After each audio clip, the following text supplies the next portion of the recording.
Hello friends, இன்றைக்கி நம்ம என்ன பார்க்க போகிறோம் அப்படின்னா நாட்டுக்கோழி குழம்பு எப்படி பண்ணுறதுன்னு பார்க்க போகிறோம்.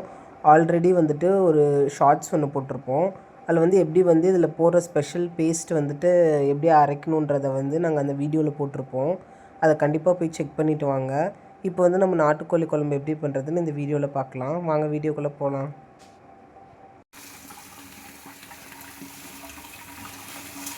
ஃப்ரெஷ்ஷாக உடனே கட் பண்ணி தான் வாங்கிட்டு வந்தாங்க. எப்போ கவுளி கடைக்கு போனாலும் எங்கள் வீட்டுக்காரர் வந்து நல்லா ஃப்ரெஷ்ஷாக நாட்டுக்கோழியான்னு பார்த்து அதை செலக்ட் பண்ணி தான் கட் பண்ணுவார். அவர் நேரடியாக கட் பண்ணி தான் வாங்கிட்டு வருவார். கட் பண்ணி வச்சதெல்லாம் வாங்கிட்டு வர மாட்டார். அதனால் 1.5 கிலோ இருந்திருக்கும் போல இருக்குது. அதை அப்படியே கட் பண்ணி வாங்கிட்டு வந்துட்டார்.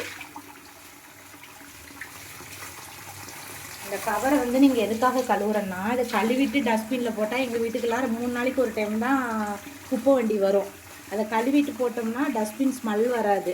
வெளியில் தான் வச்சுருக்கோம், இருந்தாலும் நான் கழுவாமல் போடுறதில்ல. போட்டால் ரொம்ப வீடுகிட்ட ஸ்மெல் வரும்ன்ட்டு கழுவிட்டு தான் நான் வந்து இதில் போடுவேன், குப்பையில்.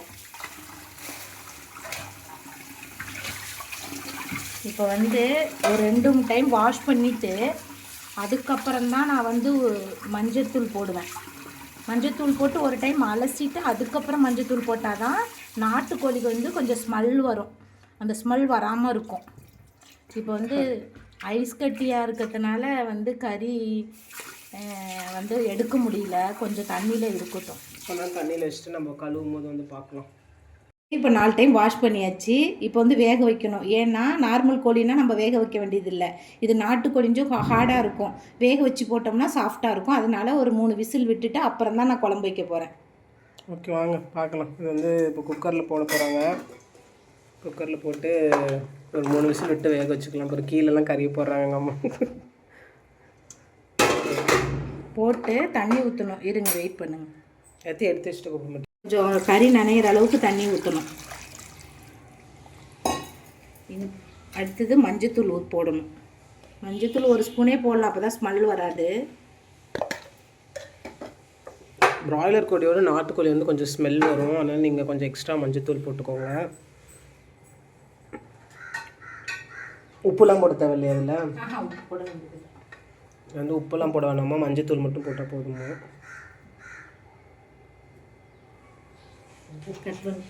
உப்பு போட்டுக்கலாம். நான் போடலை. அது என்ன குழம்புலையும் ஃப்ரைலையும் போடுறோம்ல, அதனால் போடலை. இப்போ மூடிட்டு ஒரு 3 விசில் விட்டுட்டு அதுக்கப்புறம் எடுக்கணும். ஓகே, 3 விசில் விட்டுட்டு எப்படி கறி இருக்குன்னு பார்க்கலாம். எண்ணெய் ஊற்றிக்கலாம்.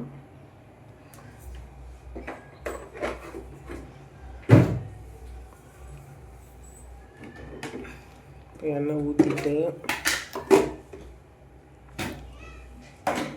எண்ணெய் ஊற்றினதுக்கப்புறம் வந்துட்டு நம்ம வந்து சோம்பு போட்டுக்கலாம். பட்டை போட்டுக்கிறோம். கொஞ்சோண்டு கிராம்பு எடுத்துக்கிறோம். கிராம்பு போட்டுக்கிறோம். அன்னாசி பூ ஒன்று போட்டுக்கலாம். வெங்காயம் போட்டுக்கலாம். போட்டுறியா?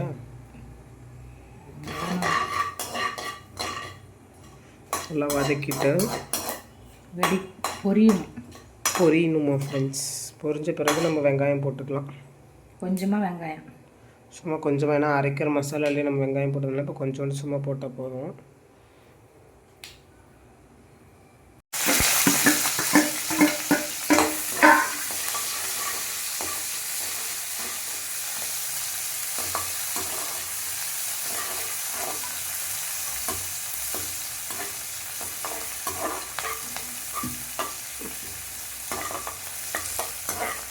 பாருங்கள், நம்ம அரைச்ச பேஸ்ட் எப்படி இருக்குன்னு பாருங்கள். நல்லா சூப்பராக ஸ்மெல் நல்லாயிருக்கு. அரைச்சி வச்ச பேஸ்ட்டை போடலாம்.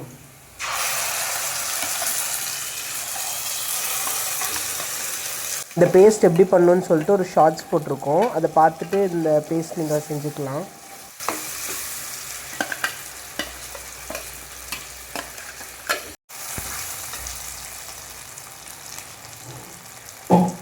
மூணு பச்சை மிளகாய் கீறிக்கணும். சரி, 3 பச்சை மிளகாய் கீறிக்கோங்க.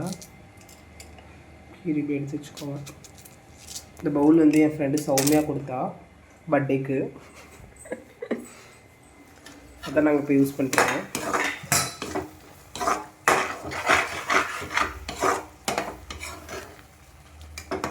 மசாலா டப்பா. சிக்கன் மசாலா. உங்களுக்கு என்ன பிராண்டு பிடிக்குமோ அந்த சிக்கன் மசாலா போட்டுக்கோங்க. தேவையான அளவு போட்டுக்கணும். தேவையான அளவுன்னு தான் சொல்லுவாங்க எங்கள் வீட்டில். நீங்கள் உங்களுக்கு எவ்வளோ வேணுமோ போட்டுக்கோங்க.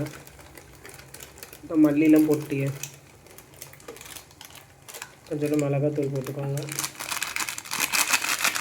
காரத்துக்கு தகுந்த மாதிரி நீ போடி எல்லாத்தையும் சொல்கிறேன். தேவையான அளவு காரம் வேணும்ல, அதிகமாக போட்டுருவாங்களா? தேவையானலாம் சொல்லக்கூடாது. 1 ஸ்பூன் 2 ஸ்பூன் அந்த மாதிரி சொல்லணும். அப்போ தான் அவங்க என்ன மாதிரி ஆளுங்களுக்குலாம் புரியும்.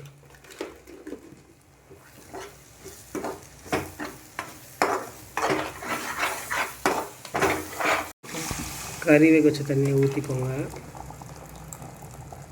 அதுக்குள்ளே கொதிக்குது, சூடாக இருக்கா?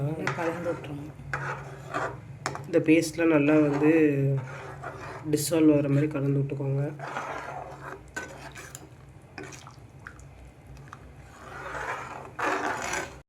இப்போ நாங்கள் வந்து குவான்டிட்டி சிக்கன் வந்து 1.5 கிலோ இருக்கிறதுனால இந்த சட்டி எங்களுக்கு பத்தாது.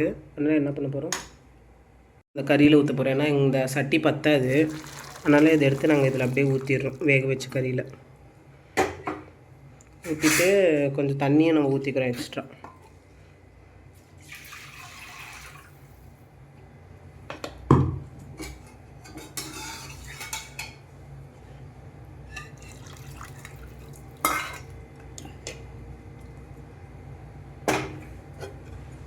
நம்ம நல்லா லைட்டாக கறியெலாம் வந்து பிஞ்சு போகாமல் கலந்து விட்டுக்கணும். பாருங்கள், பார்க்கவே எவ்வளோ டேஸ்ட்டாக இருக்குதுன்னு பாருங்கள். உப்பு கம்மியாக தான் போட்டோம், வேணும்னா இன்னும் கொஞ்சம் போட்டுக்கலாம் பார்த்துட்டு. கொஞ்சம் டேஸ்டிங் பார்க்குறோம். உப்பு கரெக்டாக இருக்கா? உப்பு காரம் எல்லாம் கரெக்டாக இருக்குது. பத்தல்னா வேணால் போட்டுக்கலாம், இல்லைன்னா அப்படியே விட்டுடலாம். நாட்டுக்கோழி வந்து நல்லா காரம் சாரமாக இருந்தால் தான் நல்லாயிருக்கும். நாட்டுக்கோழி வைக்கும் போது தண்ணியாக வச்சா தான் நல்லாயிருக்கும். திக்காக வச்சோம்னா டேஸ்ட்டாக இருக்காது. இந்தமாதிரி தண்ணியாக வச்சு நீங்கள் சாப்பிட்டிங்கன்னா சளியெலாம் வந்து வெளில வந்துடும். நீங்களும் இந்த மாதிரி வச்சு ட்ரை பண்ணி பாருங்கள். பாருங்கள், குழம்பு நல்லா மிதக்க கறியை பாருங்கள். இதாங்க சாப்பிடுங்க ஃப்ரெண்ட்ஸ்.